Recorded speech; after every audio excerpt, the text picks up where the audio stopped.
para detektif sejarah, welcome back bersama gua Mr. Detektif yang selalu memberikan informasi dan cerita sejarah. Balik lagi ke pembahasan kita kemarin, yaitu pertempuran Morotai. Nah, kali ini kita akan membahas pertempuran Saipan. Mau tahu sejarahnya? Kuy, intro dulu.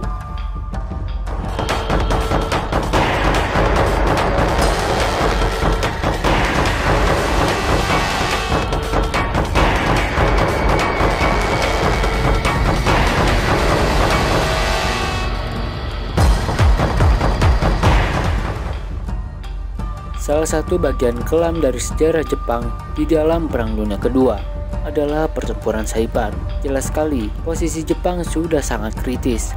Posisinya sudah semakin terdesak dengan tentara sekutu.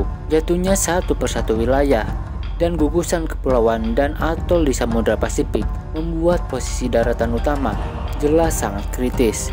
Dengan direbutnya pulau-pulau kecil itu, tentu memudahkan sekutu untuk membombardir total daratan utama Jepang periode 1944 hingga 1945.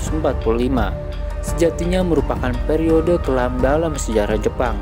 Tentara Kekaisaran Jepang semakin hari semakin akrab dengan yang namanya kekalahan. Meskipun itu telah terjadi 2 tahun sebelumnya pada pertempuran Midway 4 Juni 1942, di mana Kekaisaran Jepang menderita kerugian besar meski dengan kekuatan yang di atas kertas lebih unggul dari Amerika Serikat. Sejak kekalahannya di Midway, Jepang lantas tak lagi memperbaharui peralatan militernya dan lebih defensif. Disinilah titik balik dalam front Pasifik. Satu persatu kepulauan yang dikuasai Kekaisaran Jepang mulai jatuh ke tangan sekutu, termasuk Kepulauan Mariana, di mana Saipan berada di dalamnya. Pertempuran Saipan terjadi pada tanggal 15 Juni 1944 ketika sekutu mendaratkan pasukannya di Pulau Saipan yang termasuk bagian dari Kepulauan Mariana. Bagi pihak sekutu, pulau ini memiliki nilai strategis untuk dijadikan pangkalan bagi pesawat pengebom jarak jauh B-29. Direbutnya Saipan membuat jarak pengebom B-29 semakin dekat ke daratan utama Jepang. Menjelang pertempuran Saipan, pihak Kekaisaran Jepang diperkuat 32.000 tentara yang dipimpin Letnan Jenderal Yoshitsugu Saito. Tentunya di bawah komando langsung Laksamana Madya Chuichi Nagumo, veteran perang Pearl Harbor dan Midway. Saito memerintahkan pasukannya untuk menghancurkan musuh ketika tiba di pantai. Ketika kapal-kapal sekutu mulai membombardir kepulauan Saipan itu, banyak tentara Jepang bersembunyi di dalam goa. Penggunaan mortir oleh tentara Kekaisaran Jepang cukup membuat banyak korban berjatuhan dari pihak sekutu. Meski di sisi lain, logistik tentara Kekaisaran Jepang sangatlah minim. Kondisi ini semakin tak menentu. Bahkan satu persatu wilayahnya berhasil dikuasai oleh sekutu. Pertempuran Saipan telah berlangsung selama berminggu-minggu lamanya. Awal Juli 1944 Saipan benar-benar terkepung. Kemudian tanggal 7 Juli 1944 jam 10 pagi waktu setempat diadakan pesta perpisahan oleh pihak Kekaisaran Jepang sebelum melakukan ritual seppuku, bunuh diri ala Jepang.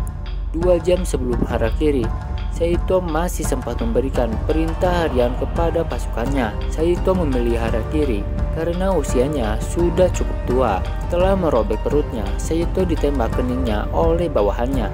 Nagumo juga melakukan hal serupa. Bagian belakang kepalanya ditembak oleh ajudannya sendiri. Bagi mereka, bunuh diri jauh lebih terhormat daripada kalah. Sebelumnya, karena kekurangan logistik dan posisi Jepang yang semakin terdesak, membuat pihak Kekaisaran Jepang hanya memiliki 2 pilihan, yang tentu saja endingnya adalah mati, mati, dan mati. Pilihan pertama tentu mati di dalam goa, dan pilihan kedua mengadakan serangan dan bertempur sampai titik darah penghabisan. Saito dan Nagumo mengambil opsi pertama atas pertimbangan kesehatan dan lainnya, sedangkan yang masih kuat tentu menempuhi opsi kedua. Opsi kedua bertempur sampai mati.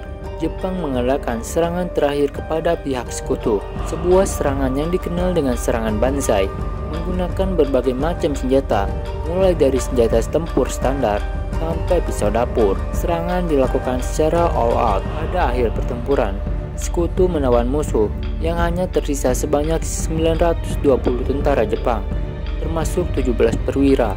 Sekutu kehilangan 3.426 serdadu dari total 67.451 orang. Keberhasilan memenangkan pertempuran Saipan menjadikan hampir separuh Kepulauan Mariana jatuh ke tangan sekutu. Jatuhnya Saipan ternyata belum memuaskan sekutu untuk melanjutkan kampanyenya merebut pulau-pulau di gugusan Pasifik yang dikuasai Kekaisaran Jepang. Setelah Saipan berhasil direbut, Tinian dan Guam berhasil direbut hingga secara keseluruhan Kepulauan Mariana jatuh ke tangan sekutu. Dengan jatuhnya Kepulauan Mariana sudah pasti membuat posisi Jepang kini dalam bahaya besar. Daratan utama Jepang kini jadi sasaran empuk terutama bagi pesawat pengebom jarak jauh jenis B-29.